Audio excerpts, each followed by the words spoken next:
humnoota biyya diiguuf aangoo qaban. Tarii yeroon kana jedhu namoota baay'ee keessaa fakkiin wanta tokko dhufuu danda'a. Humnoota biyya diiguuf aangoo qaban gaafa jennu sabi garagaraa fuula dura isin dhufuu danda'a. Meeshaaleen waraanaa garagaraa tarraanii fuula dura isin dhufuu danda'u. Inni nama dubbachaa jiru inni biyya diiga jedhu garuu waldaa diiga inni jedhu garuu saba diiga tokkummaa diiga dhaabbata.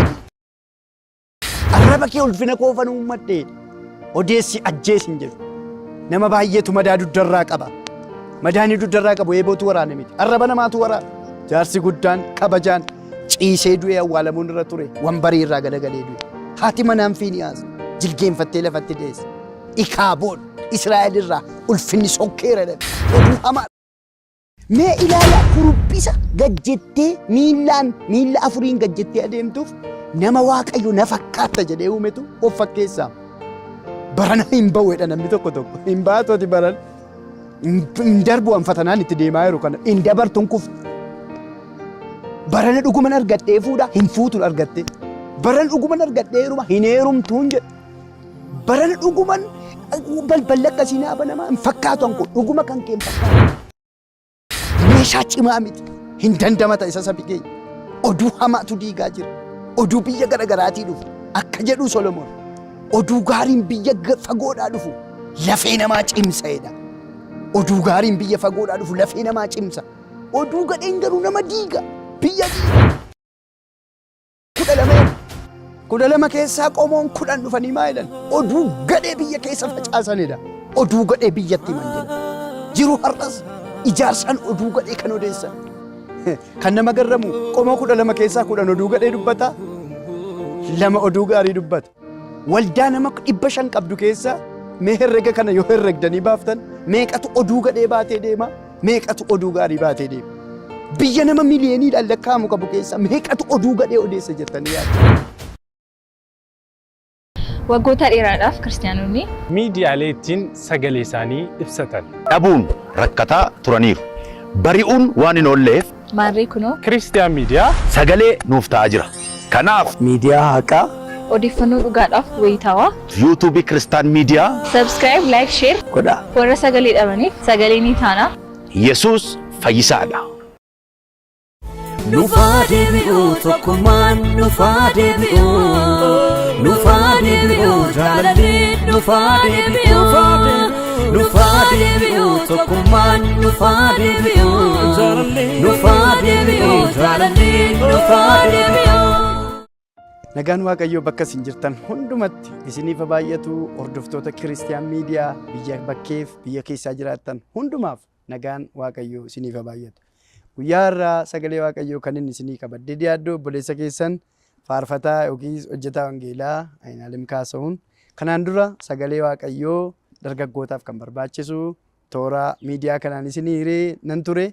Ammas guyyaa har'aa mata duree humnoota biyya diiguuf aangoo qaban waan gabaabaa akka isiniif hiruu fi miidiyaan kun gara kanatti waan na afeereef Waaqayyoonis isaaniinis galateeffachaa yeroo gabaabaatti fayyadamee sagalee Waaqayyoo kan inni irraa isinii hiru macaafa moototaa isa jalqabaa boqonnaa 19 lakkoofsa 1 kaanee kan jiru sagalee sanarraa isinii hira.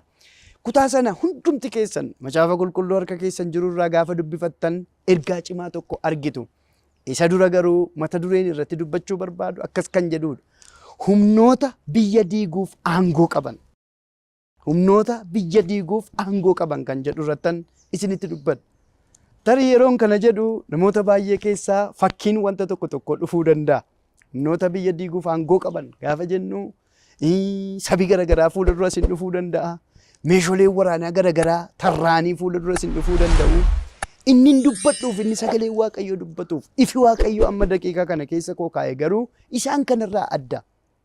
Kanaaf sagalee kana hundumti keessan erga dubbifattanii booddeetan isinii qooda.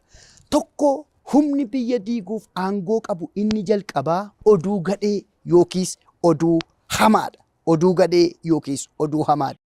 Kutaa amma ani isinii kenne kana gaafa dubbiftan Izaabeltu oduu hamaaf oduu gadhee tokko nama Waaqayyo dibee kaase.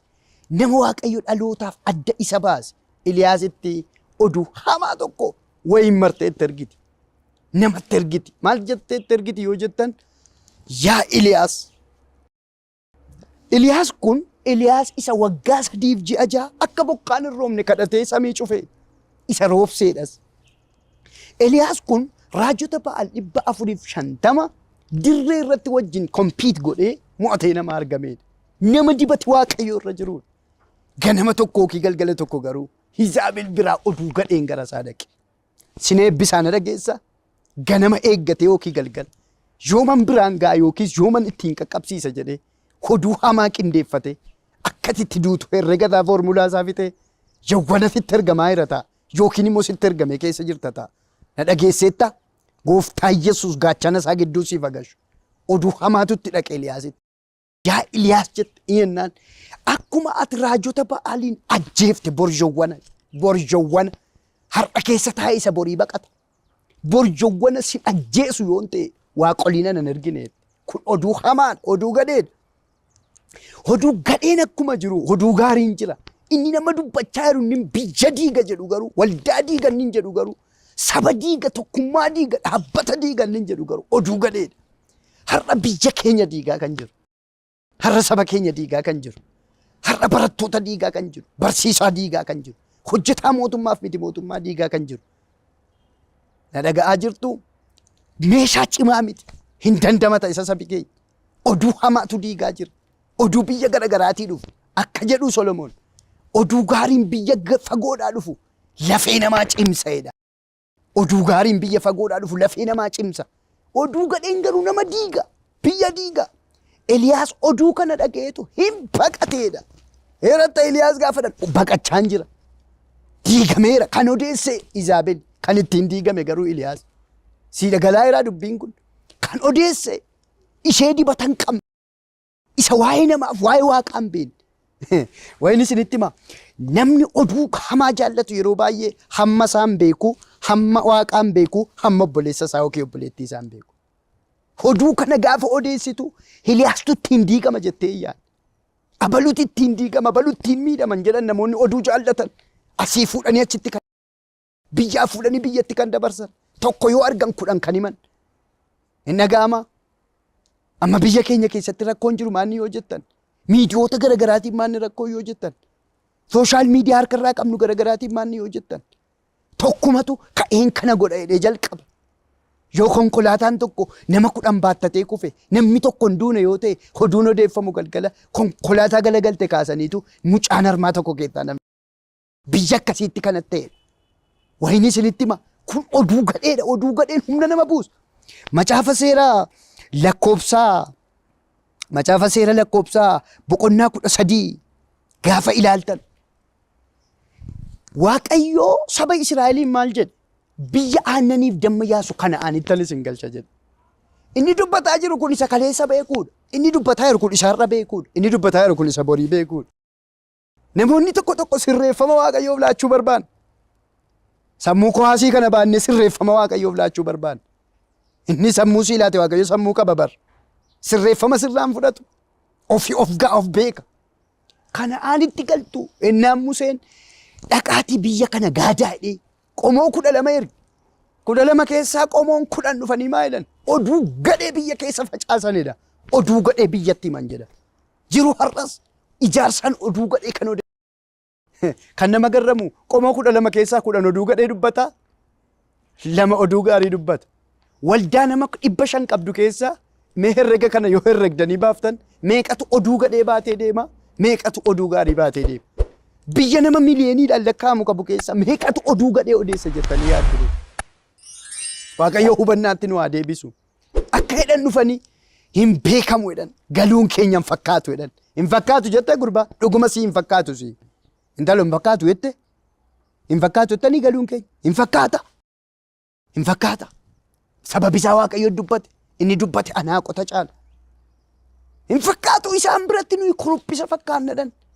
Mee ilaala kuruphisa gajjettee miilla 4 gajjettee adeemtuuf nama Waaqayyo na fakkaata jedhee uumetu of fakkeessaa. Barana hin ba'uudha namni tokko hin baatooti baran hin darbu anfatanaan itti deemaa jiru kana hin dabartuun kuftu. Barana dhuguman argadhee fuudha hin fuutuun argattee. Baran dhuguman argadhee heeruma hin heerumtuun jedha. Baran dhuguman balballi akkasii naa banamaa hin fakkaatu anko dhuguma kan kee hin fakkaatu. Tokko garuu duwwaarra taa'ee waan isaan beeku malee balbala natti banamaadha. Waan isaan beeku malee ulaa banamaan argaedha. Ulaa banamaa dura kee jira. Oduu gaarii ofirratti odeessi. Dubbii gaarii ofirratti dubbadhu. Du'is jireenyis aboo arrabaa jala jiruedha. Dorgommii yoo dhaqe utuu hammi kun jiruun dhuguma an darbaadha. Hin dabartu ati. Maaliif oduu gadhee ofitti himaa jirta waan ta'eef. Kuruphisan fakkaadde waaqayyo garuu na fakkaata siin jedha. Hubatteettaa sagalee kanarraa oduu gadhee ofirratti kan odeessan. Oduu gadhee waldaa keessatti kan odeessan. Walirratti kan odeessan. Biyya irratti kan odeessan. Namarratti kan odeessan. Ni kun biyyadii. Waaqayyo kana jalaa nu haa baasu. Macaafa Saamu'eel keessa gaafa dhattanii ilaaltan. Oduu gadhee tokkotu dhufe. Eessa dhufe yoo jettan. Mana Eelii dhufe. Mana Eeliitti himame oduu gadheen kun ganama tokko yookiin galgala tokko. Yaa Eelii jaarsi waggaa 90 olii dadhabaan wambarii guutee taa'u. Yaa Eelii jennaan jennaan. Ijoolleen kee Fiiniyaas faana baluu faana achitti du'aniiru. Saanduqi kakuu Waaqayyoo booji'ameera. Cuunfanii dubbachuun kan irra ture akkasumatti kan dubbatan. Jaarsi guddaan kabajaan ciisee du'ee awwaalamuun irra ture wambarii irraa galagalee du'e. Haati manaan Fiiniyaas jilgeenfattee lafatti deesse. Ikaaboon Israa'el irraa ulfinni sokkeera dhan. Oduu hamaadha kan kana godhu. Oduu hamaan biyya irraa ulfina fuudha. Oduu hamaan mana barumsaa irraa ulfina fuudha. Oduu hamaan waajjira mootummaa irraa ulfina fuudha. Oduu hamaan miti mootummaa irraa ulfina fuudha. Oduu hamaan keessaa fala irraa ulfina fuudha. Mee biyyi keenya ulfina jala jirti? Manni keenya ulfina jala jira? Sabi keenya ulfina jala jira? Waldaan kiristaanaa ulfina jala jirti? Ulfina kan irraa fuudhe maanni? Meeshaa dhuka'ee miti. Oduu hamaa odeessituun odeessite. Waaqayyo kana jalaa nu haa baasu. Naabotee irratti oduu hamaatu odeeffame. Utuunni waaqa sarrabsu, utuunni nama sarrabsu dhageenyetti. Izaabeluma Eeliyaasitti oduu hamaa ergiteedha ammas. Waaqa sarrabsee namatti baafte, waaqatti baafte, gidduu goote. Oduu hamaadhaan dhiiga isaa saree nyaatte. Oduu hamaadhaan nama meeqa saree nyaatte beektu? Dargaggeessa meeqa karaatti nurraa hafe beektu? Oduu hamaadhaan. Waldaa meeqa diigame beektu? Oduu hamaadhaan. Biyya meeqatu diigame beektu? Oduu hamaadhaan. Abbaa warraa meeqa dhabne beektu? Oduu hamaadhaan. Oduu hamaadhaan. Akkuma Naabotee sareen dhiiga isaanii kan nyaatte oduu hamaadhaan. Araaratti biyyatti nu haa deebisu Waaqayyo. Inni lammaffaan biyya diiguuf wantooti aangoo qaban inni lammaffaan garummaa naannummaa. Macaafa Qorontoosiin isa jalqabaa boqonnaa tokko lakkoofsa 10 kaanii gaafa laallu rakkina guddaa tokkotu waldaa Qorontoos keessatti uuma. Rakkina akkamii? Rakkina garummaa naannummaa. Tokkoon kan Phaawulos jedha, tokkoon kan Keefaa jedha, tokkoon kan Apholoos jedha, tokkoon kan Kiristoos jedha. Rakkinni guddaan kun diigumsa hamaa fide. Irra keessaan gaafa laaltan jira, keessaan garuu diigamaadha, horsossaadha. Sababi isaa gareetu guute, gareetu uumame. Ijoollee adda Kiloo'ee kan jedhaman maatiin sun dhaqanii Qorontoosii ba'anii lafa dheeraa kana gatii kaffalanii dhaamsa dhaamanii Phaawulosiin Efesoonitti itti himan. Maal kan jedhu? Waldaan diigameera. Akkamitti diigame yoo jettan gareetti caccabee. Naannummaatti caccabee. Gandaa gandatti cabee. Maqaa namaatiin caccabee. Dhaadannoo nama jiru Kiristoos keessaa ba'anii garee tajaajiltootaatti caccaban. Inni kun balaadha. Dhukkuba duddaati inni kun. Dhukkuba duddaati inni kun. Gaafa kana waldaan hin diigame. Hin diiga garummaan. Maatiin diiga garummaan. Yaaqoobii gara haadhaati. Haadhaa wajjin dubbata. Esaawun abbaa wajjin dubbata. Mana tokko keessa maatii 4tu jira. Iddoo 2 jiru. Mee ilaalaa. Maatii nama 4 qabu keessattitu gareen 2 jira. Ishi waldaa nama 1,000 qabu keessa meeqa jira? Biyyi keenya amma sabi keenya saba miliyoonaan lakkaa'amudha. Garee meeqa jirattanii yaaddu? Akka humnaatti wal cabsite. Maqaa walii moggaafattee. Iddoo meeqatti caccabee. Inni kun biyyaaf balaadha. Injifannoon nufu tokkummaadhaan nufu. Mo'ichi dhufu tokkummaadhaan nufu. Mo'amuu keessan akka sabaatti akka waldaatti akka biyyaatti kan nuyi hubannu kan nuyi mirkaneessinu gaafa gargar caccabne. Gaafa tokko taane garuu fakkeenya tokko sinii fudhadha. Amma mana tokko keessa jirra hundumti keenya. Mana tokko keessa utuu jirru bakkee kanarraa dhagaan ituu ol nutti dadarbatame. Bakkee kanarraa dhukaasi garagaraatu ta'e.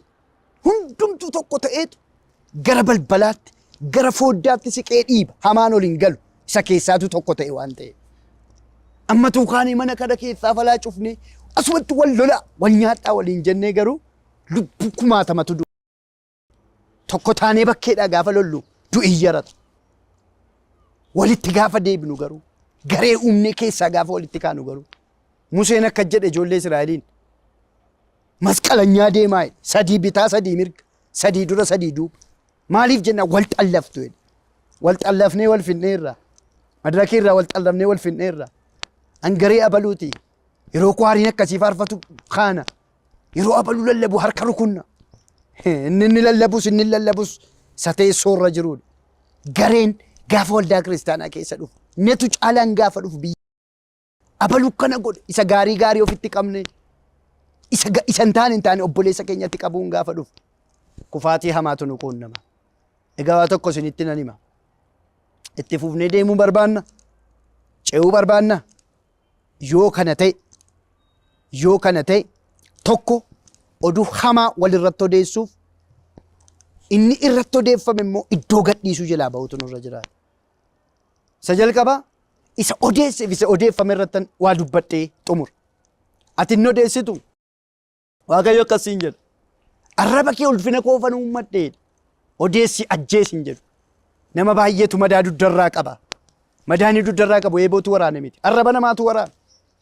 Akka kana jedha barnooti tokko shanshakkiidha. Shanshakkuedha. Shanshakkuu jechuun maanni yoo jettan dhibba keessaa dhibba kiliir taate qulqulluu taate hin dubbatiin jala of murtee jechuudha. Yeroo tokko namoonni diraan sammuun isaanii itti kennaman tokko maal godhu mana hoteelaa deemanii qodaa biiraa duwwaa naa fidi jedhu. Dhugaatii miriindaa jedhamu immoo naa fidi laslaassaa jedhu. Laslaassaa keessaa buusaniitu qodaa biiraatti dhugu. Ati obboleessi kana argite kun ija koo hajaamsu gurra koo haduuchuu biiraa koo mokkoma dhaabbatee jettee hin dubbatin dhibba keessaa dhibba shanshakkii dubbadhu. Qodaa biiraa fuuldura jira. Waa inni dhugaa jiru garuu hin beeku jedhe. Ammatu Waaqayyo akka kee ta'e jaamtee kan qaqqabatu ija koo jaamsu Waaqayyo gaafa jedhu.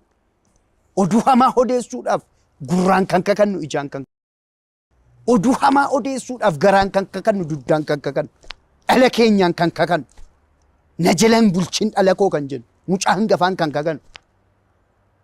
Maal gatiisii kaffalamaa gurba maa kakatta oduu soba itti himaa biyya diidda itti himaa waldaa diidda. Namoota akkasii Waaqayyo lama sadii godhee ollaa keenyan kaa'e. Namoota garee uumuuf mijatan tokko lama sadii godhee Waaqayyo naannoo keenyan kaa'e. Kanaaf haa tokko isinitti himu akka biyyaatti akka waldaatti akka sabaatti sagaleen isinitti dubbadhe sagalee kana booddee irratti odeeffamaa kan jirtaniif odeessaa kan jirtan. Garee uumtanii haala mijeessaa kan jirtan biyya diiguudhaaf saba diiguudhaaf nama diiguudhaaf maatii diiguudhaaf abbaa manaaf haadha manaa diiguudhaaf. Tokkummaa obbolootaa diiguudhaaf wayyoodha. Masaafa qulqulluu gaafa dubbiftan tokkummaa obbolootaa gidduutti garaagarummaa kan facaasuuf wayyoodha. Mata duree Waaqoo sitti dubbatu kana jala kan jirtu har'aa ka'ee of ilaali. Nama baay'eetu siin cabe yoo ta'e deebi'i fayyisi. Araara jedhe yoo kana goone biyya keenyaaf tokkummaatu ta'a nagaatu ta'a ijaarsa. Waaqayyo sagalee kanaan isa biyya keenya diige isa waldaa keenya diige isa maatii keenya diige haa diiguu ijaarsatti nu haa deebisuu. Waaqayyoon isinii kadhadha. Maqaa Gooftaa Yesuus Kiristoosiin galanni siif haa ta'u. Oduu hamaa irratti odeeffameen biyya kan gadhiisan, oduu hamaa irratti odeeffameen waldaa kan gadhiisan, garee tajaajila isaanii kan gadhiisan, bakkee irra kan jiran namni isaan gaafatu dhibee deebisuudhaaf isaan immoo deebi'uuf yeella'anii ofuma jooraa kan jiran sagalee kanaan maqaa Yesuusiin iddootti deebi'an. Ilaa oduu baqatanii biyya bakkee kan jiran, oduu baqatanii bakka garaagaraa kan jiran, oduu baqatanii maatii irraa ala kan jiran, oduu baqatanii waldaa ala kan jiran maqaa Gooftaa Yesuusiin bakkatti deebi'an. Gareen irratti ijaarame gargar caccabanii waldaan diigamuuf jettu. Garee ijaartee iddootti faffacaatee kukkutamtee kutaan lagaan wal qooddee biyya diigamuuf jettu. Harka keetti kennadheera. Dargaggoo diigamuuf jedhan, barattoota diigamuuf jedhan, hojjetoota diigamuuf jedhan harka keetti kenneera. Maqaa Gooftaa Yesuusiin sagalee kanaan iddootti isaan deebisi. Biyya keenya ijaaramtuuse, saba keenya waldaa keenya ijaaramtuuse, mana keenya ijaaramtuuse nu agarsiisi. Maqaa Gooftaa, maqaa Yesuusiin. Ameen.